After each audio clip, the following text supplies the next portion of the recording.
আমি হয়তো সরকার গঠনের 1-2 মাস পরে জানতে পেরেছি যে এরকম হয়তো একটা ছোট ফোরাম আছে, যেখানে সম্ভবত মঙ্গলবারে লাঞ্চের সময় মাননীয় প্রধান উপদেষ্টার সাথে উপদেষ্টাদের একটা অংশ তারা বসেন এবং কিছু গুরুত্বপূর্ণ বিষয়ে যেটা হয়তো এজেন্ডা দিয়ে তো এভাবেই বেসরকারি একটি টেলিভিশন টক শোতে ইউনূসের অবৈধ কিচেন ক্যাবিনেটের সদস্যদের নাম প্রকাশ করে দিল আসিফ মাহমুদ সজীব।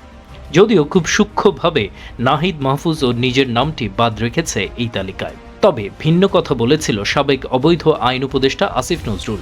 এই মার্কিনী দালালের দাবি, সে ছাড়া অন্যরা ছিল কিচেন ক্যাবিনেটে। নিজের ক্যাবিনেটে থাকার কথা অস্বীকার করেছিল মাহফুজও। বিষয়টি এমন হয়েছে, কয়েকদিন পর রাষ্ট্রদ্রোহী ইউনূসও বলবে সে ছাড়া অন্যরা ছিল কিচেন ক্যাবিনেটে। সার্বিক পরিস্থিতি দেখে রাজনৈতিক বিশ্লেষকরা বলছেন, মূলত তারা আওয়ামী লীগের ভয়েই এখন প্রত্যেকে নিজের নাম বাদ দিয়ে অন্যদের কথা বলে সেফ এক্সিট চাচ্ছে।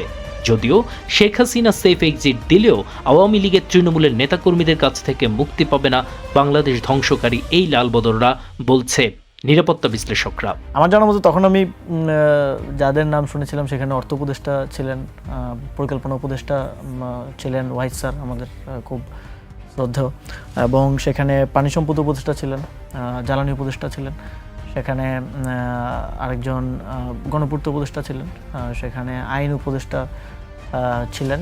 আমার জানা মতে ওনারাই ছিলেন। Desk report, বিবাংলা.net।